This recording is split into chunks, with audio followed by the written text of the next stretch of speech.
Barcelone, Real Madrid, Barcelone, peu importe, on est en terrain neutre, donc c'est pas ça qui compte le plus important, c'est ça le plus important, c'est que c'est un classico. Et les classicos, pour ceux qui découvrent le classico, ben, je vais vous expliquer un truc pour les autres, vous savez, parce que tout le monde le sait au final, on est là en train de s'enflammer et tout ça, oui, pas en forme, ça compte pas, ça compte pas, un classico, vous oubliez les états de forme. Vous oubliez ce qui se passe en championnat, vous oubliez ce qui se passe en Ligue des Champions, vous oubliez tout, vous oubliez tout, vous mettez tout ça de côté, tout ce que vous pensez savoir sur comment ça va se passer, vous prenez tout, vous le mettez de côté. C'est ça un classico. Un classico, c'est deux équipes qui donnent ce qu'ils doivent donner. Et après, la seule différence qu'il va y avoir sur ce classico-là, parce que là on n'est pas sur un classico championnat ou Ligue des Champions, on est sur un classico Super Coupe d'Espagne. Ce qui va différencier, c'est l'importance qu'on va donner à cette Super Coupe d'Espagne.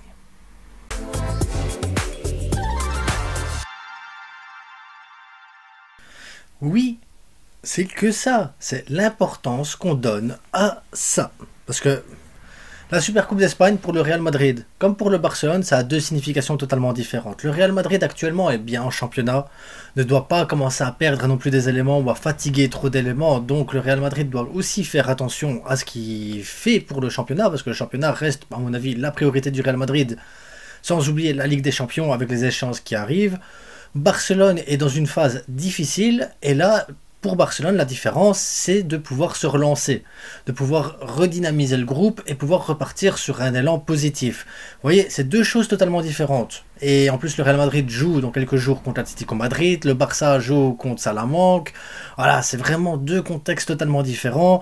Il y a des échéances un peu plus importantes pour le Real Madrid qui arrivent, donc voilà, c'est ça que je vous dis. C'est vraiment important de se dire, est-ce que le Real Madrid va risquer de prendre des éléments, va risquer de faire des blessures, va risquer beaucoup de choses pour essayer d'anéantir le Barça, alors que des échéances plus importantes qu'une Super Coupe d'Espagne, parce qu'au final c'est un trophée, voilà, même pour nous, très franchement, c'est pas non plus le trophée du feu, mais ça a deux significations différentes. Là actuellement on a un Barça malade, on a un Barça en difficulté, on a un Barça qui a besoin de se relancer, donc ce Barcelone-là va avoir besoin de montrer au monde qui peut jouer au foot, qui peut retrouver ses couleurs et qui ont le mental pour pouvoir se relancer. Ça, c'est un truc que j'avais prévu déjà au début de saison où j'avais dit attention, le Barça cette saison, la saison commence en février. On verra ce qui va se passer en février, mais en février, c'est comme ça que le Barça va commencer sa saison parce que voilà, c'est faut changer les choses. Les choses doivent changer, et les choses pour changer au Barça, ben, c'est surtout de faire une belle campagne Ligue des Champions, de faire un bon championnat, de faire une belle Coupe du Roi, et la Super Coupe d'Espagne, c'est le petit bonus en plus dans une saison. C'est pas, voilà, quand on te dit, voilà, c'est la Super Coupe d'Espagne, quoi, les gars, c'est deux matchs, c'est que deux matchs la Super Coupe. Donc, en ayant ça en tête, en se disant, ok, on oublie le passé, on oublie ce qui se passe là, on oublie le contexte, voilà, c'est juste une Super Coupe d'Espagne, ça reste un classico malgré tout. Aucune des deux équipes ne voudra perdre un classico, aucune des deux équipes va essayer, voilà. Je vois mal Bellingham, Carvajal, Modric, Kroos, Vinicius ou Rodrigo et tout ça, à dire bah ça va, c'est que la Coupe du Roi, c'est que Barcelone en finale, on perd, on s'en fout. Non, ils vont jouer le match. Maintenant, est-ce qu'ils vont jouer le match à 300%? Ça, c'est la question que je me pose. Est-ce qu'ils vont pas se dire à un moment donné, bon ben voilà, ça, tant pis. Surtout si le Barça marque en premier ou met un deuxième but derrière, est-ce que le Real Madrid va dire, comme dans les autres matchs, il faut absolument... Je sais pas. Franchement, je sais pas. Et derrière, le Barça a-t-il les forces et les ressources nécessaires pour pouvoir justement se battre contre un Real Madrid qui n'a plus perdu depuis quoi 21 matchs que le Real n'a plus perdu. Donc voilà, le Real est sur une série d'invincibilité qu'ils veulent aussi, à mon avis, garder, et pour pouvoir garder cette confiance et cette aura derrière d'équipe difficile à vaincre. Donc vraiment, je vous le dis, deux contextes différents, deux trucs différents, deux facettes différentes. Un Real Madrid qui peut gagner 1-0 en jouant de manière dégueulasse, ils s'en foutront parce que de toute façon c'est le Real Madrid, ils ont gagné, bazar, c'est le titre, c'est ça le plus important parce que c'est ça, c'est les 3 points. Par contre pour Barcelone, on est sur un contexte un peu différent. Et là, je vais vraiment mettre les points là-dessus, les gars. Le Barça commence sa saison dimanche, ça c'est sûr. C'est clair, c'est net, c'est dimanche que la saison elle se décide. Maintenant, la victoire n'est pas obligatoire. Je m'explique. Là, tu vas me dire, attends 2 secondes, tu nous as annoncé une victoire, une chavinetta et tout, la frite, t'étais tout excité. Pourquoi tout d'un coup tu te calmes?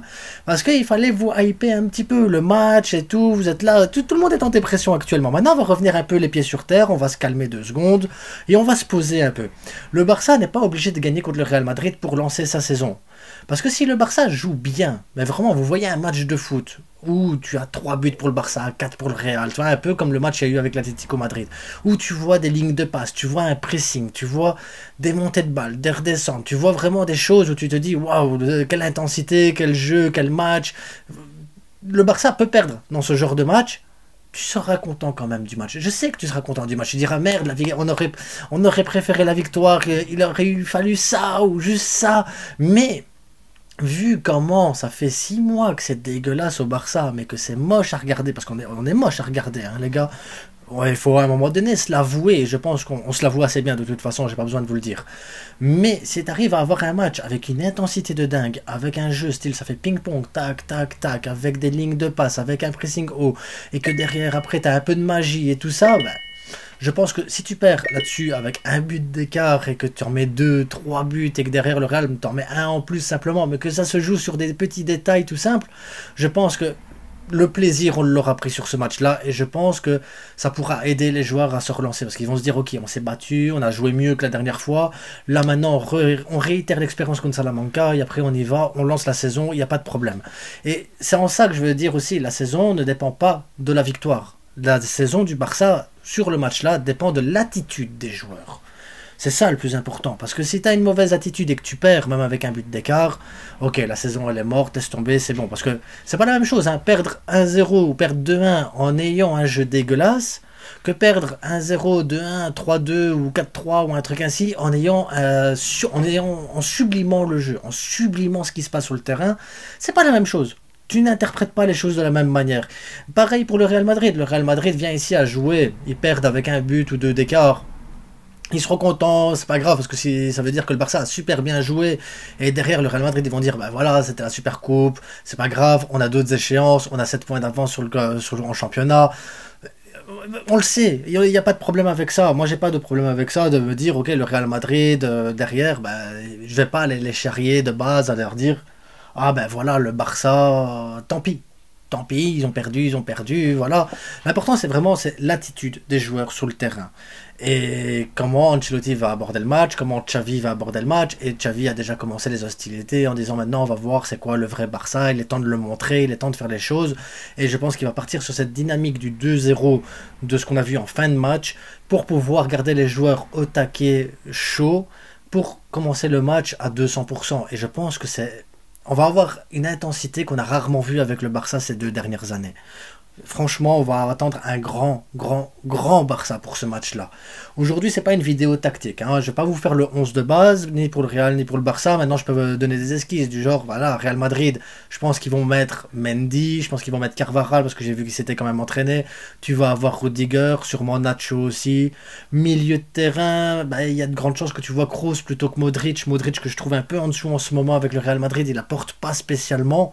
Je dis pas qu'il est pas magique avec le pied, hein. Il serait même titulaire au Barça actuellement quand Pedri et Gavi sont pas là, mais là actuellement Modric dans ce milieu de terrain n'apporte pas grand chose, donc je vois plus Kroos, Valverde, Bellingham, et après est-ce que le Real va mettre un autre milieu de terrain avec Tchouaméni? Je pense que oui, et devant Vinicius avec Rodrigo, voilà, Vinicius, Rodrigo qui se porteront plus vers la gauche parce qu'ils ont cette tendance à aller vers la gauche.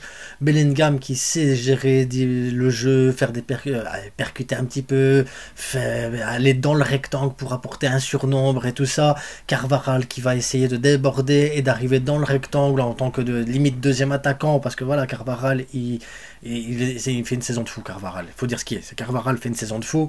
Deuxième mi-temps, je vois Mendy sortir pour Camavinga pour apporter un peu plus de surnombre au milieu de terrain.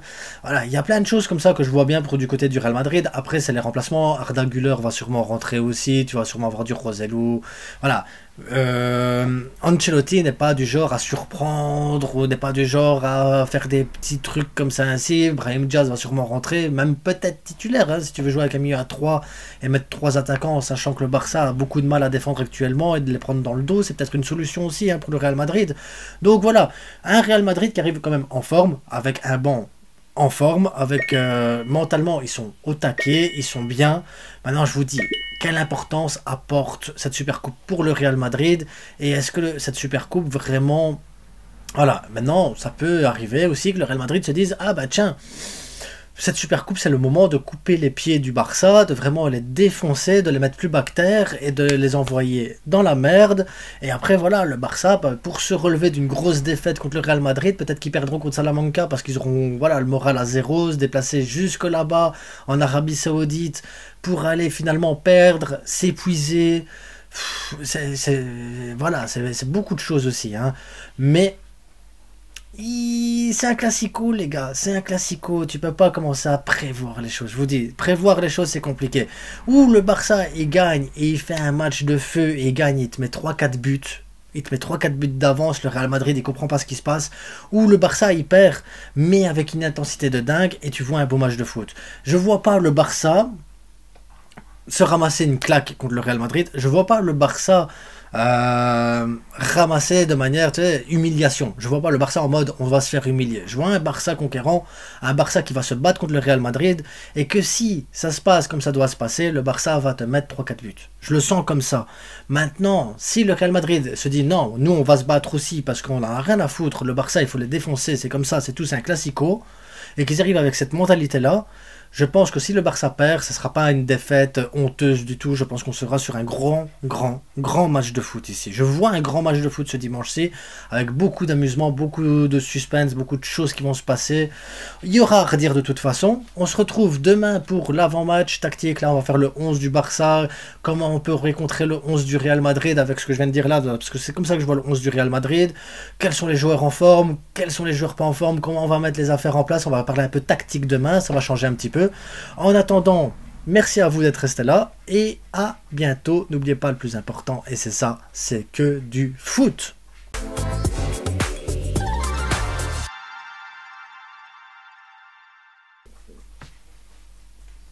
Un peu de calme, un peu de sérénitude, les gars, après toute l'euphorie, tout ça qui s'est passé ces derniers jours, c'est hyper important. Maintenant, il va falloir se poser un petit peu parce que le Barça, on ne sait pas comment ça va se passer non plus, les gars. On ne sait pas, parce que Baldé n'est pas au top de sa forme. Aroro Koundé dans l'axe, ça passe bien. Christensen n'a pas fait un mauvais match la dernière fois, donc on pourrait compter sur Christensen et avoir la back. Cancelo, je suis pas sûr qu'il va être de retour. Sergi Roberto fait un bon match, mais on aurait tendance à vouloir mettre Pedri, mais Pedri revient de blessure. Est-ce que vraiment c'est bien de le forcer directement contre le Real Madrid au départ? Quelle importance on met? Est-ce qu'on doit mettre toutes nos armes sur ce match-là de la Supercoupe, ou est-ce qu'on doit tout mettre les armes sur la Ligue des Champions, le championnat et tout ça, et à ce moment-là, essayer de retrouver goût à la victoire, goût au match, goût au beau jeu sur ce match-là? Voilà, c'est beaucoup de choses que je m'interroge ici sur ce match-là. La vidéo, elle sortira tactique demain soir, donc si vous avez des idées, si vous voyez certaines choses et tout ça, si vous pouvez m'éclairer un peu sur comment vous voyez les choses pour le Barça, quel 11 vous metteriez pour le Barça contre le Real Madrid, mettez-le moi en commentaire. D'ailleurs, s'il y a des Madrilènes, dites-moi le 11 que vous voyez mettre. Quel 11 vous allez mettre, comme ça je pourrais essayer de confronter un peu les deux idées, ça serait pas mal du tout, et préparer la vidéo pour demain soir avec toutes ces informations que vous allez me donner, plus ce que j'ai déjà dans ma tête aussi, hein, les gars, faut pas croire, hein. Dans ma tête il se passe des choses, En attendant, merci à vous, je vous souhaite à tous une bonne soirée, une bonne journée, je sais pas quand vous regardez la vidéo, ciao.